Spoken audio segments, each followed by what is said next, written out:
Hello, and welcome to another episode of the Epic Kate podcast. Not too long ago, I met a bunch of really wonderful people from the Insight Timer website, app, and I've been uploading my conversations over there as well, and I connected with Diana through there, and we just had a really neat conversation about her journey, her spiritual journey that put her on her path. Her experience with meditation really transforming her life. I'll see you at the end of this conversation, and I'll share a bit about my experience with listening to a few of her meditations and the experience that was. But yes, she has a neat story of how she really upgraded her life through meditation and manifestation that was about getting in touch with her body. She talked a bit about working with her future self, and that is so cool. Heartfelt conversations can change the world. Here's the Epic Kate podcast. Hello, welcome Diana. I'm so glad to have you here. Could you give us a brief introduction of yourself, please? Hi, Katie. Thanks a lot for your invitation. I'm really happy to be here. My name is Diana. I am a mind-body connection coach, a psychosomatic specialist, and a meditation teacher. Okay. I have been a digital nomad for the past 10 years, and now I'm in Colombia, one of my favorite countries, in Bogota. Very cool. I love to talk to other international people because we have this in common that no place can really feels like home once you've left. It's all, you just get a little piece of your heart in all these different countries. Yeah, absolutely. It is so.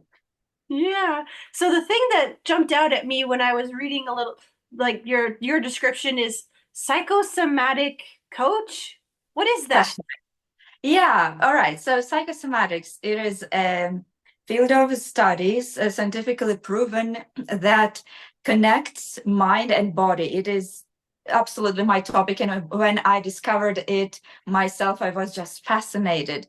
So it is basically an approach that connects everything inside of us and sees a human being as whole, how our emotions can influence our physical body, can cause some health conditions or diseases, and also vice versa, how our body can influence our emotional states, mental states, and in all how we can work with that, how we can improve our quality of life and probably free ourselves from any health conditions that bother us. Yeah. I started to grin because I immediately thought of that Snickers commercial. Do you know the one where the person's acting really strange and like they turn into Jackie Chan and are fighting and stuff? They were fighting really well and then they're fighting really badly. And then they give them a Snickers and like, eat this. You're not yourself when you're hungry. Okay, well, of course, I know this motto, Yeah. but I haven't seen that exact advertisement. Yeah, it's Mhm. like, oh yeah, when we're hungry, when we're tired. So what Mhm. what like would you say this is also a spiritual thing as well? The realm that you work in? Well, definitely, of course, because our spirit and our inner world is something that, in my opinion, cannot be described just with some theories or um, with some very practical language. But on the other hand, I'm trying, and I think I'm successful in doing that, balancing the science and the spiritual side of my work. And of course, it depends on each client, on their preferences, how spiritual they are, or what side of themselves they want to discover during our work together. That's right. Yeah, it's like you got to meet people where they're at and kind of be a chameleon to what they will respond to. Yeah, absolutely. Sure. So, have you always been interested in this kind of thing, or did you have a big moment in your life that led you to it?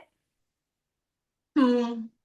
Well, I think it all started with meditation, and that is why a big part of my professional work now is being a meditation teacher. When I was a teenager, it may sound lame, but I watched the Secret movie. And back then, it was something very new to me because no one in my field and around me in the society ever talked about like the power of mind and that everything depends on us, that we are in charge of our lives and this kind of stuff. So it really inspired me, and I started to practice meditation just by myself, discovering it, exploring what I can do in my mind, kind of visualizations. And back then I didn't know any meditation teachers, and the internet wasn't so developed yet.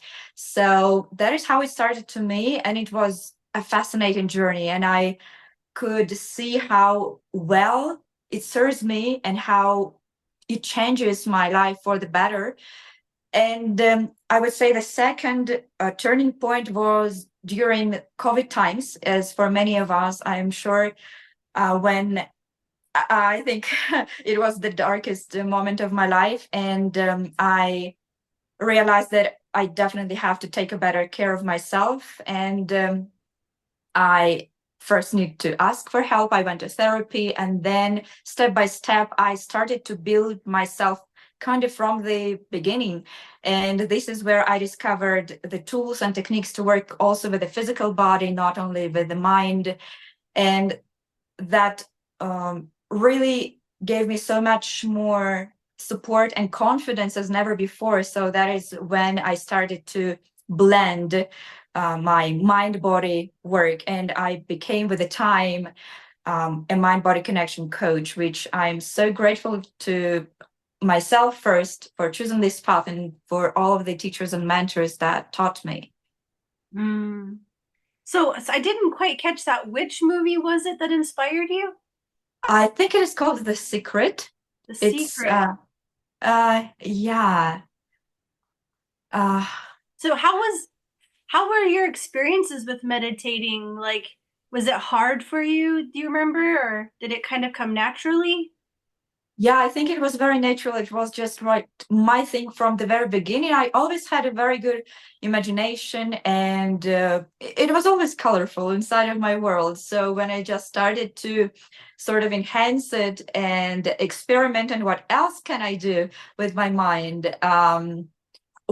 How can I envision my future, for example? Because I never got such questions before in my head. So that's where the journey started, I would say. Wow. So are you like one of those super visualizers where I say, imagine my hand on my hand here, there's an apple. Can you immediately like see all the details? Oh, yes. Oh man. It can be any kind of apple. And that is also kind of brings a few difficulties into my life, because when considering that I'm also an empathetic person, when somebody tells a horror story, for example, or a difficult moment of their life, right? Or just joking in a very dark way, I'm like, oh no, please stop. I have a very good imagination. It will just hurt me in the end. Do you also like feel it in your body? Like something bad Yeah. happened to someone and like their shoulder hurts and your shoulder hurts too, kind of thing?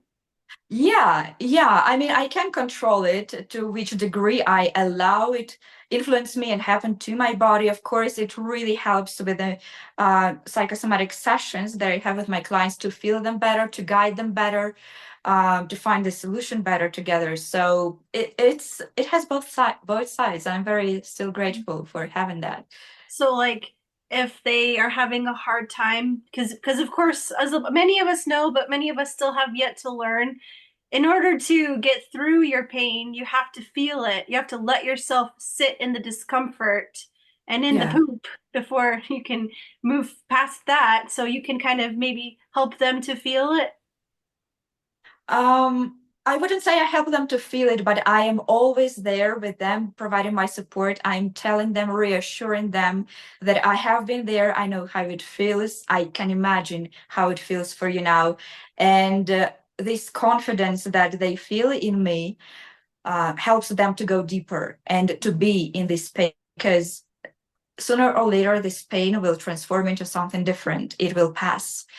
And that is the very transformational point, of course. Did you see in your life people who didn't deal with their pain and that got made them sick or worse?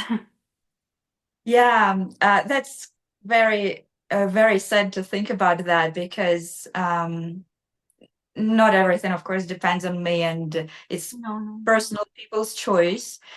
And it's my dad. Um, yeah, I'm very lucky to have him in my life, and I'm very grateful because he was probably the first one who taught me to listen to my body. But I see how his probably past traumas or experiences are holding him back and influencing them right now. But again, it is his path, and I just provide support whenever I can and whenever he asks for help. And another very bright example in my life is one of my ex-partners. So yeah, I understand now better what happened in his life and with him, and in our relationship as well. So again, kind of sad story, but I'm always, when seeing such people and when having such people close to me, I'm always very admiring them, their strength, because no matter what has happened to them, they are here, they are living, they are trying their best. Yeah. Yeah. So did those people in your heart kind of give you like are they kind of like the goal? Like you hold them in your heart as you help other people? Mm. Yeah, of course, I would say every person, no matter whether it is a client, just a person that I have known for a few hours, or someone very special to me, have a place in my heart, big or small. And of course, they people are in general are a big inspiration to me, and a big motivation to continue what I'm doing. Yeah. Mhm. So I'm curious about this, like culture plays such a role in how we relate to the world and how we deal or don't deal with pain. And then it festers and then we get sick. Is that is like the culture that you grew up in? Was it a people talk about their feelings and air their conflicts out, or is it a hold everything in kind of culture? Yeah, I absolutely agree with you, and thanks for mentioning this point about the culture. I think you also may have some examples, and I'm curious about your opinion. Well, definitely, I'm coming from the Slavic culture. I was born in Uzbekistan and also raised in Russia. And because of the history, I believe, of the USSR and ex-USSR countries, yeah, especially the older generations, they hold everything inside of themselves. And not only it, I can say, directly hurts them and influences their minds and bodies, their lifestyle, but also the younger generations, right? I'm very happy to see now that it is changing for the better because of, I would say, globalization, because of people having more chances to communicate with other cultures, to know other ways of thinking, of living. And yeah, I think it is changing slowly, but it definitely depends on the culture. For example, in Colombia, where I am right now, people are much more open and passionate and emotional. When I first came here, it was just wild to me. Yeah, everyone wanted to hug me, to give me a kiss, just because we just met, and it didn't mean anything romantic as it would in my culture. And I was like, my God, what is happening? But yeah, what I mean is that here I'm sure that people are capable of processing their emotions much better. Probably not in healthier ways, but I'm not here to compare. But just expressing themselves and feeling what is happening inside of them, being more connected to their inner world, which is very, very important. Hmm. So, how did you overcome that cultural setting that you were just immersed in? Yeah, I think the only and the biggest reason is traveling, because I always wanted to explore the world, and I had no idea when I was in high school or even at university, when I already started to grow up and mature a little bit, and I moved to Moscow, like one of the biggest cities in the world. And I didn't know how I could travel, how I can go abroad, and or what kind of life I can have. But I remember after graduation, I just decided, okay, I'm gonna buy one-way ticket and I will go. I don't know what will happen. I don't know if I'll feel good or bad. I can always come back home, but I'm sure that it will change my life somehow. And only change by changing the environment, by meeting new people, by expanding my horizons, my vision, I could change myself. So that's my advice to everyone. If you guys have a chance, or even if you don't, even if you feel that you want to go somewhere, just do that. Oh, that's amazing. Like, that is some serious guts right there. How old were you when you did that? I was 21. And how did your family feel about that? Well, they were scared. I remember we had a big fight with my parents about that, because they, of course, they saw my future close to them in Russia, like having corporate job, stable, and probably continuing education at university, PhD and stuff. But I'm very grateful to them that they always gave me a lot of freedom. They always allowed me to choose what I wanted to study, where I wanted to live, and where I wanted to go. Yeah, we had this fight. We tried to understand each other. They helped me to buy this one-way ticket. And since then, they always just support my freedom, my lifestyle. They never ask questions that wouldn't be suitable to ask. I'm really happy with them. Yeah. That's awesome. What supportive parents. Yeah, Do you well, think, I feel so much warmth and gratitude now when speaking about them, because we haven't seen each other for 2 years, and oh, I hope it will happen this year. Yeah, I really miss them. oh, I feel that. Do you think that your parents saw that you were on this journey of just meditation and learning about yourself, and they could see that it was helping you? Do you think Mhm. that's something that helped them to kind of let you go and spread your wings?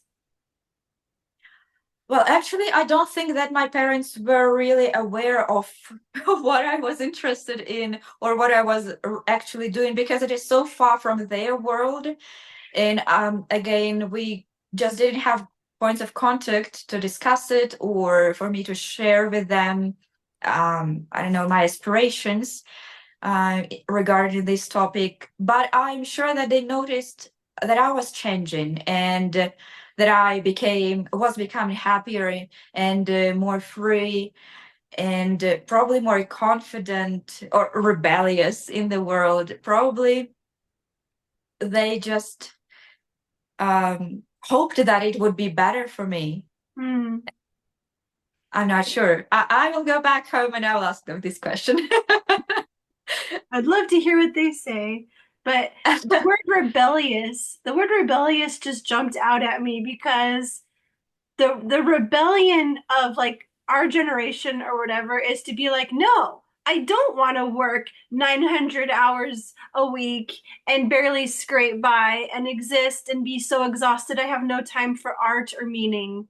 That's my rebellion, because the thing that you are selling me, I see that it is poop.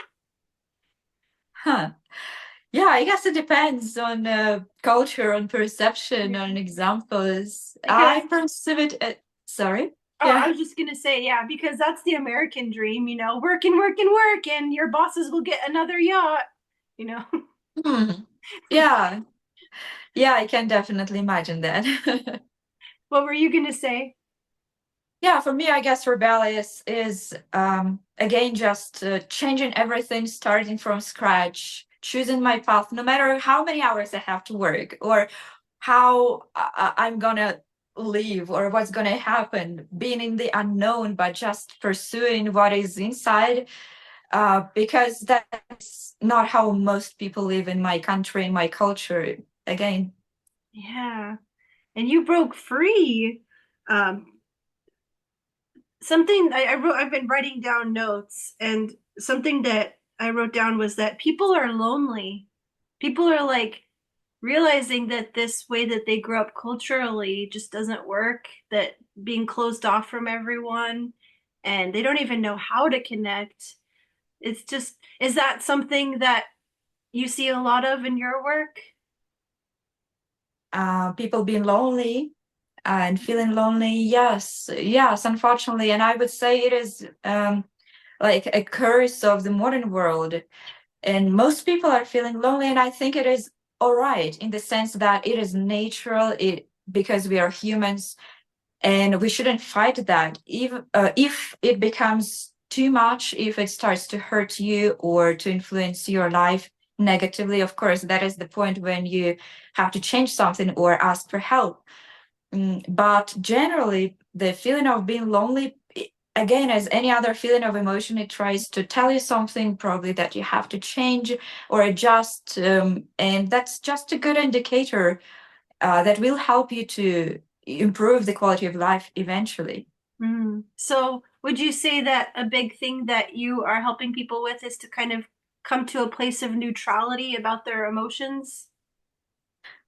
First of all, accepting their emotions. No, I would Mhm. say, first of all, feeling their emotion, experiencing them, being in touch with them, because for so many people, and they were, and me myself in the past, shutting down the emotions, avoiding negative emotions, any sort of negativity, discomfort. So the first step would be just to feel it, and the second to accept it, of course. And that creates a ground from where you can start changing. Mm-hmm. It must have been a lot of discomfort and a lot of feelings all over the place when you did that trip. How long did your journey last? Um, which one? The one-way ticket when you were Oh, 21. yeah, it lasted for 2 years. I arrived here in Colombia. I was planning to stay only 3 months. I had a professional project here, a professional internship, but I fell in love with the country, with the people, and it wasn't enough 3 months, so I stayed much longer. Yeah, after that, I went home, back to Russia, where my parents live now. I visited them, and I realized that I've changed so much that I cannot stay there. I I I just cannot. It Mm. doesn't feel right. And since then, the trip never ended. That's awesome. So have you written or are you writing a book about your experiences? Oof, well, that is such a big project in my head, but I haven't started yet. I'm taking notes. Instagram, for example, is one of the places where I can express myself freely and share about my lifestyle and some of my experiences. But yeah, I'm saving it for the future. I think when I will probably be retired and I will delve into these memories and into all of these notes, I will definitely, because I have a lot to say, and I'm sure that many people could relate to that and probably just find it entertaining one day. Yeah, one day. How so you got this education, you learned how to help because it was something that you needed. Um, so how do you help people? What's like, I know you're also an insight timer, so you're doing meditations there. Yeah. It was my dream for many years to create meditations, to share them with the world, with other people, because when I accumulated, I would say, enough experience to start creating, I just didn't know where to implement that. And one day I thought, all right, I've been using Insight Timer for about 5 years myself, just as a user. Why not to become a teacher? And yeah, so I just created a few meditations. I uploaded them, and it was 3 years ago in September this month. So that's how my journey started there. And I'm extremely grateful for the community, for the platform, because I feel it is always so supportive. It is a very safe space for me to express myself, to share, to connect with other like-minded people, and to other teachers. That was just a blessing for me. Oh, that's so neat. So what kind of meditations do you do? Well, I do not try to fit myself into any kind of frame or only one direction. I usually create what feels right for me at the moment, or something that I want to share, something that I probably experienced or overcame myself, because everything I do comes from the depths of me, of my experience.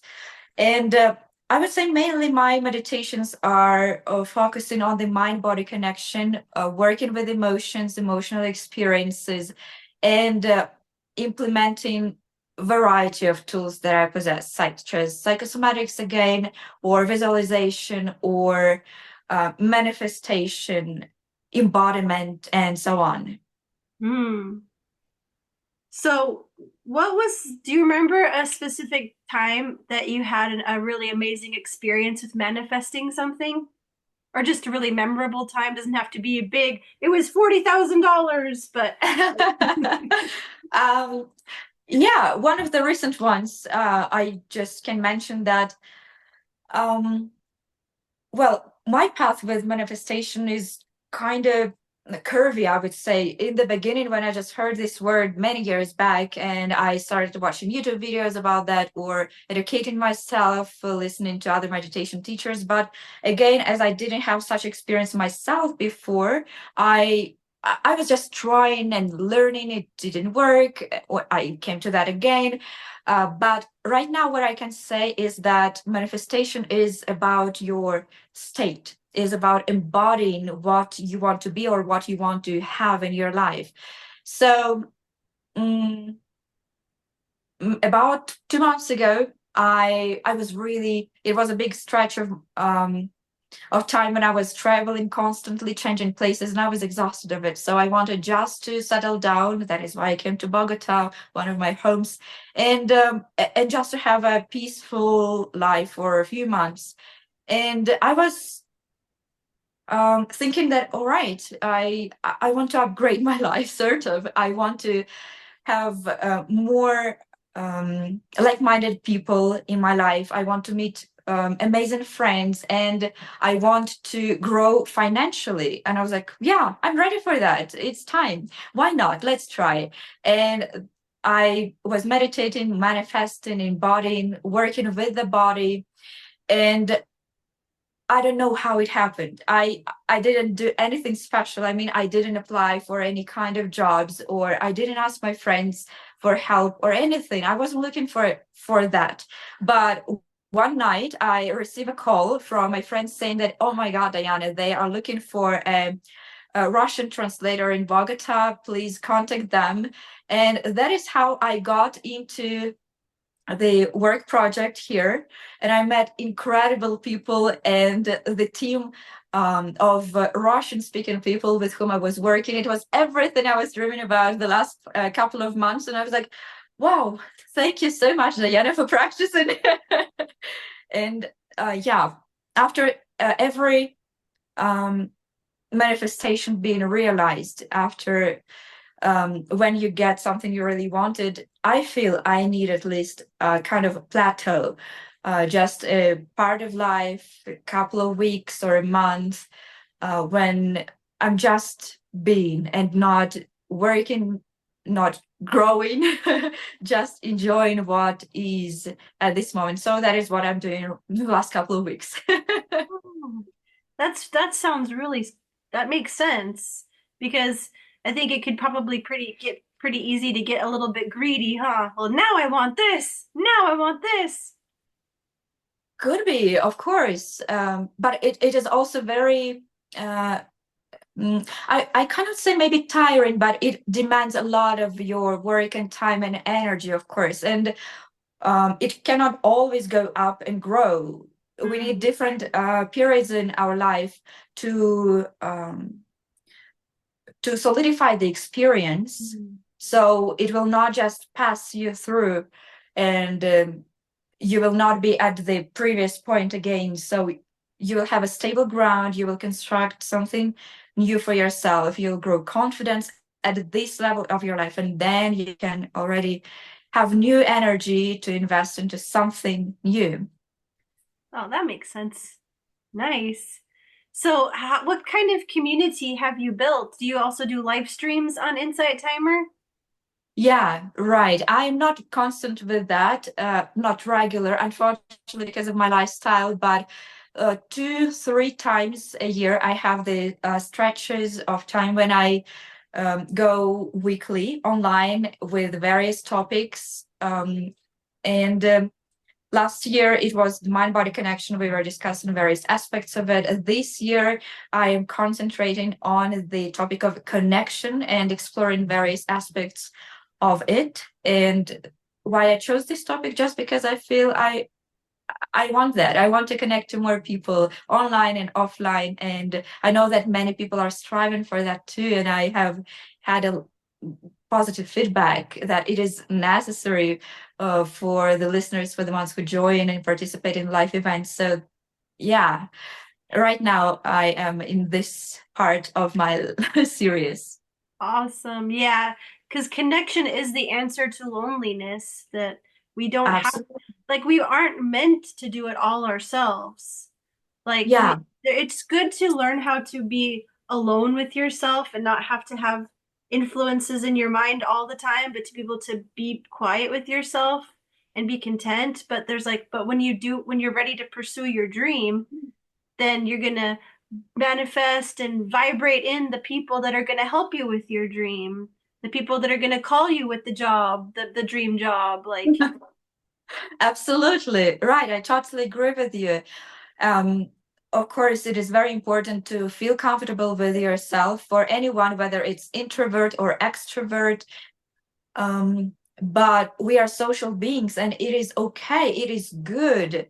It is something really special, something to be cherished, that we want the connection with others, that we want to feel a part of something bigger, of a community, to feel the connection with other people. And it is great if we have the opportunity to be a part of the like-minded community and to have the deeper conversations and to feel understood and seen. That is all part of being human, and that's very important. absolutely. Like, I have a friend named Aubin. He's a rainbow magician. So it's be doing a lot of the same thing that you're doing, but with much more spiritual chakra, energy healing Uh-huh. stuff. So, like, the other not too long ago, he feels the pain in his body. Like, he felt a pain in his elbow. So he knew that there was some energy stored in my elbow that was an energy of me not liking myself. And he like does this thing. I don't know how it works. He doesn't know how it works. He just has Uh-huh. this thing, and he could like shifting, like working that out. He's like, okay, let it release that out. Let it go down the floor and into Gaia, and let it, and so that it can alchemize into the the truth. And it's like, but he has a hard time doing this rainbow magic on himself. He's like, it's like doing surgery on yourself. So even when you have a powerful spiritual gift, you still need someone else to help facilitate your healing. Absolutely. Well, first of all, that sounds amazing what you described he's doing. At first, I was like, rainbow? Okay, but now I get it. It's probably because of chakras work, right? Yeah, That he's he's doing. like, let's see, what does send some, I'm gonna send some green over to that issue. Like, Mhm. Yeah, of course. And here are two moments that I want to speak about. We do not know how everything works, and we cannot explain everything in our world with physics or with mathematics, with any kind of laws. But if it works for you or for some people, for many people in the world, let it work. Do not question how. Just enjoy, just share it with the world if you have such a gift. Yes, and the second moment, of course, every therapist needs their own therapist, of course, because our subconscious mind will not let us dive deeper than it wants. We cannot control our subconscious mind just by ourselves. And me, including myself, I need a therapist as well, because whenever I feel stuck and I know that I cannot just go through that, I do not see, I always, how I describe it to my clients as well, it's like I'm in a maze and there is just a wall in front of me, and I don't know where to go. I don't see anything around me. I don't see any doors. But the therapist, somebody from a side, can help you with that. They will guide you, and you will see it. You will find that. Yeah, the same example. We all need another one. Because it's also very heavy to take in the stories and hurts and needs Yeah. of people, and to carry that all around all the time, that could just break a person. Yeah, of course. So to Burn me, out. yeah, it might happen, definitely. And to me, meditation work perfectly for self-cleansing, for working with my energy. Yeah, one of the tools that I'm using regularly. So how do you see your self body, like when you're meditating? Do you like visualize yourself, and like what's going on in your head? Wow, interesting. I think I rarely described it to someone else. um, well, first I need to tune into my physical body to feel my pose, the everything that surrounds me, the temperature. Um, then to sort of imagine in my mind with the eyes closed how I see myself being right now. And after that, I just probably start seeing energy going through me, my own energy, the paths of it, where which parts of my body are the brightest, or which ones are probably the darkest, where I have to send the energy or work there a little bit. Or if I'm working with the universal energy, as I love a lot, I don't know why, but I feel a lot of connection with the universe, like with the space.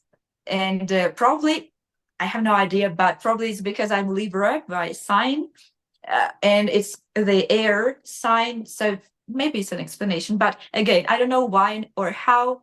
But when I work with the universal energy, I just also envision it and see it being here right now, either if I'm in my space, envisioning myself being in my room, or I'm out there in the space. So a lot of different variants. Oh, that's so interesting.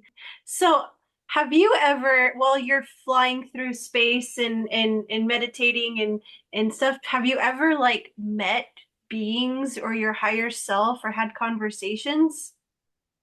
Mm, I have never met other beings, and I think it might be because I set an intention not to do so, because I'm not sure how I would feel. Probably I would be scared, but the most important, I don't have the why I would like that, or why this experience would be beneficial to me, let's say. But sometimes I meditate on meeting my higher self. I would say that is still a little bit challenging for me. And I say higher self is different from my future self. I work a lot with my future self, and it feels very comfortable and very familiar already. Yes. That's Yes. it's so interesting. So I've heard of that work with future self, like, okay, the future version of me that's already successful, what decisions do I make now to become that? Is that kind of how it is for you?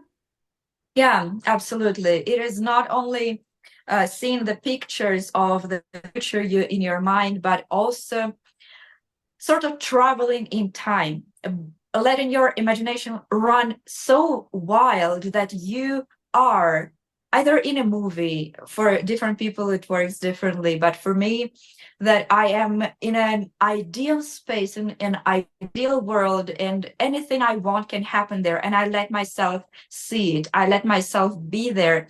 And the key moment in manifestation, in being in the future, is feeling how it feels to be in the future, in that scenario that you choose for yourself.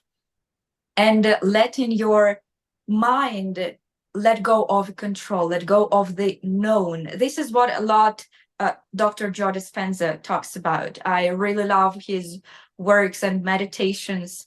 And that is a gift that you can give yourself, of allowing yourself to experience something very different, very beautiful, something that you truly want to experience in your life.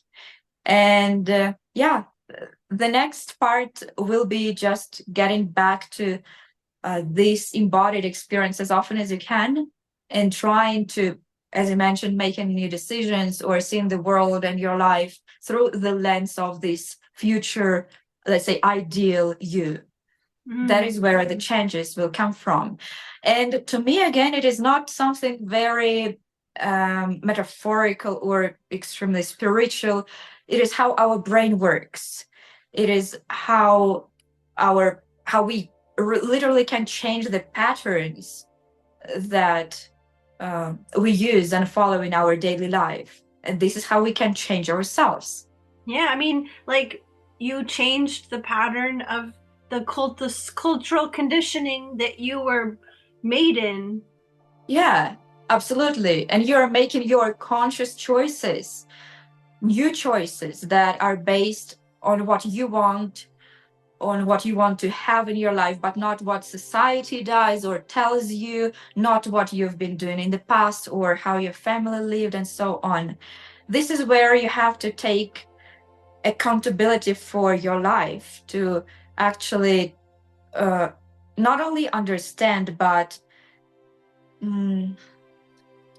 be confident that everything depends only on you, not to blame others, not to blame your past or how you were raised, not to say that, oh, I have traumas and I cannot do anything about that, but saying that, yes, I do have it. It was my past. It is my reality now, but it's me. It's only me who can change that.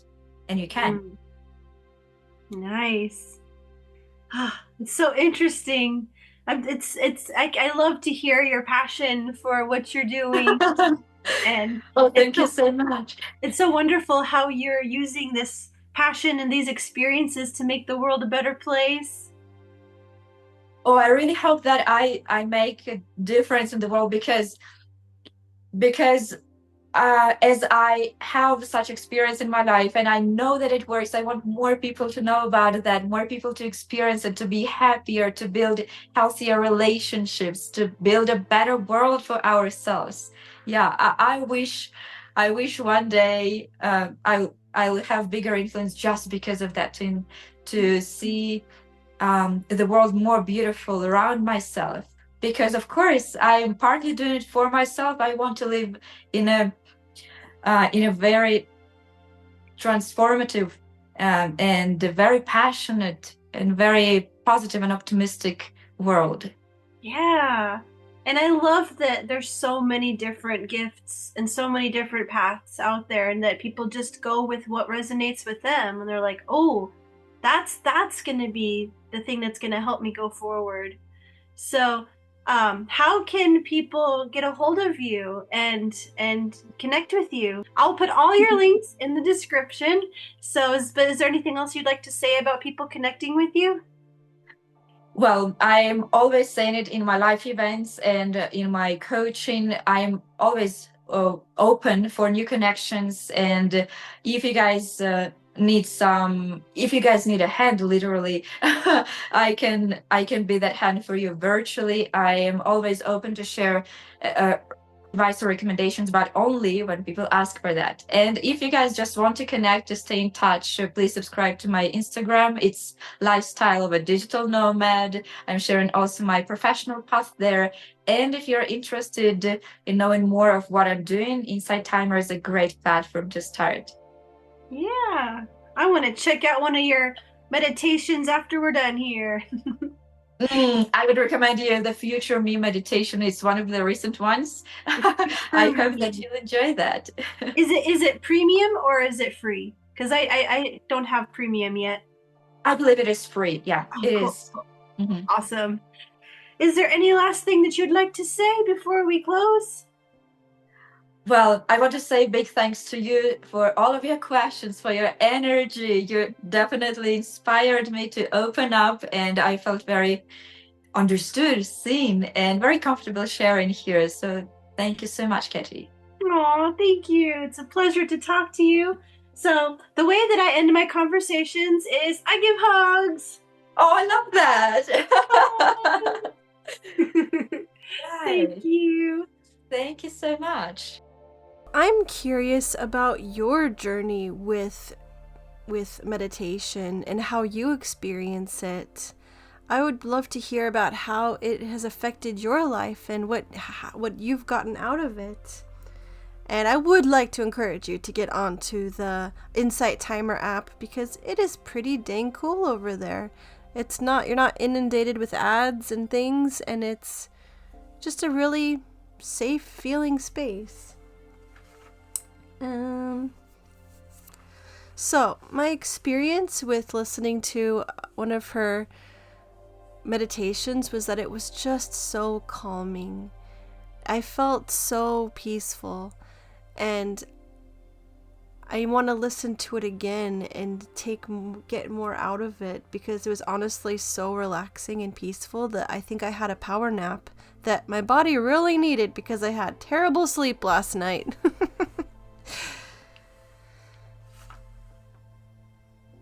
But I know that this theme of wanting to upgrade our lives, wanting to connect with our bodies, and wanting to break out of the old patterns that we were raised in that are damaging, the patterns of not dealing with stress, of not communicating, and not knowing what's going on in our bodies and how our bodies are reacting to the stress inside of it.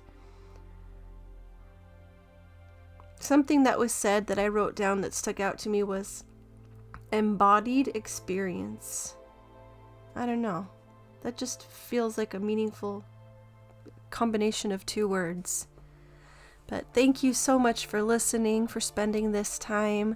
I appreciate you. I appreciate your support. Please share this with someone that you think would resonate with it. And let's grow this podcast. Let's connect more meaningfully because of this opportunity that it has brought us together in. And if you would like to connect, reach out to me and let's make that happen.